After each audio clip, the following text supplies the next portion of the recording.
आष्टी तालुक्यातील हातोला गावाने ओबीसी आरक्षणाच्या संरक्षणासाठी पुढाऱ्यांना गावबंदी केलेली आहे। त्यानंतर आता गेवराई तालुक्यामध्ये वडगाव ढोक इकडे सुद्धा अशाच पद्धतीने निर्णय घेण्यात आलेला आहे। या मागणीसाठी आता सोलापूर धुळे महामार्गावरती रास्ता रोको आंदोलन देखील करण्यात येत आहे। जोपर्यंत सरकार ओबीसी आरक्षणाच्या विषयाची आपली भूमिका स्पष्ट करत नाही तोपर्यंत पुढाऱ्यांना गावबंदी कायम ठेवण्याचा निर्धार गावकऱ्यांनी केलेला आहे।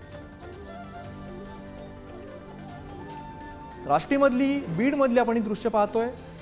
हातोला गावाने ओबीसी आरक्षणाच्या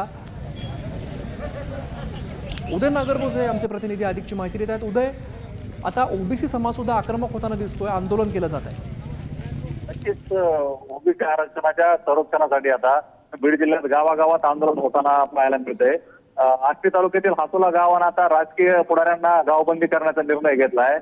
त्या पाठोपाठ गेवराई तालुक्यात देखील अशाच पद्धतीने निर्णय घेतला असून वडगाव ढोक येथेही राजकीय नेत्यांना प्रवेश देणार नाही असं गावकऱ्यांनी म्हटलंय।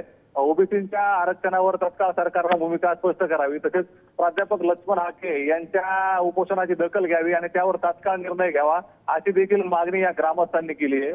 आता यावर शासन कधी निर्णय घेते आणि हाके यांचं उपोषण कधी थांबतं आणि कधी त्यावर तोडगा निघतो हे देखील पाहणं महत्त्वाचं ठरणार आहे। निश्चित उदय, धन्यवाद या सगळ्या सविस्तर माहितीसाठी।